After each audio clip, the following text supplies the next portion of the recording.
What the world needs now is more Charles Krauthammer, not less.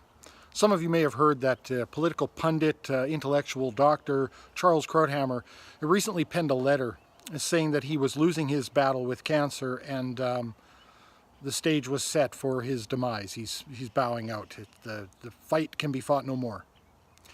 And this is someone who I would deem the smartest guy in the room. I have this class of people. I'm not going to tell you who all are in the class, but there are people that I've witnessed throughout my life who I will look and I'll say, that is one of the smartest guys in the room. And of course, guys can be gals. It's not gender specific. It's just these are people who I hold in a very, very high regard as some of the best thinkers that I've had the pleasure of even knowing at a distance. Charles Krauthammer, for those of you who don't know him, to me he is the very personification of dignity and integrity. Having suffered a personal tragedy in his youth, he could have easily worn the victim cloak, and he didn't. He achieved pretty much everything that he ever set out to achieve with grace and dignity, and the man had an incredible amount of integrity. And one of the things that I thought about when I heard that he wasn't going to be returning to the television shows that he was on before, and that he was actually probably not going to be returning to any kind of life, that he only has but weeks or months to live, was that this is a guy who never misused the tool. Those of you who have been on my channel for a while will recall possibly that I've always talked about how wonderful this tool is, this internet, this interconnectivity that we have, the ability to share ideas. I mean, even a lowly nothing YouTube channel like my own, I'm speaking with people from Italy and from the US and from the UK and from all over the place. Just some guy from some small town in Canada.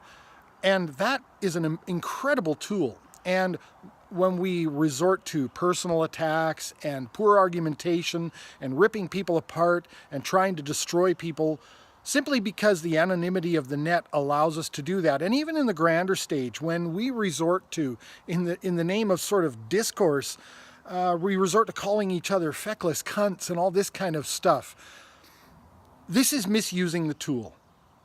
I'm not sure if Samantha Bee or anyone like her who resorts to these kind of things actually thinks that this is constructive in some way. That you're going to now be lent the ear of the person that you just called a cunt. I don't think it works that way.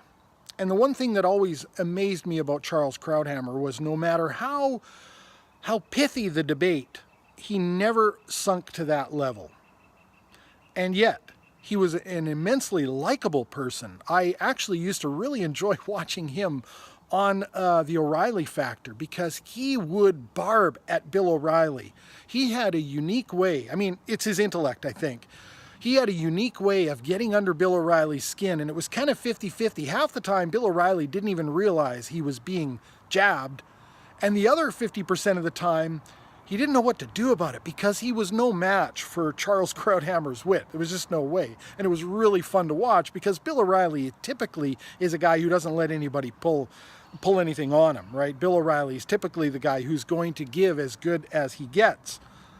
But he's got to be capable of it. And with Charles Krauthammer, I don't think he had the horsepower to quit back as effectively. And of course, I think Charles had the wit to respond to any retort that O'Reilly might have. And I really always enjoyed watching that. But it's definitely a sad day indeed to hear that someone who carries themselves and has injected themselves into the public discourse in the way that Charles Krauthammer did is no longer going to be with us. I hope that he is an inspiration to people who wish to utilize the tools that we have to forward the causes of individual liberty, freedom, safety, security, the right to pursue your passions unencumbered by people who would wish to do you harm, and all of those things. I hope that people take stock of a life lived the way that Charles Krauthammer did his, and also to do it with the kind of dignity that this guy has. He's still with us as far as I know, so I won't say had, but this is a man to be reckoned with, and this is a life well lived. And I really wish that we had more Charles Krauthammers in this world. Cheers to you, Charles. Cheers to you.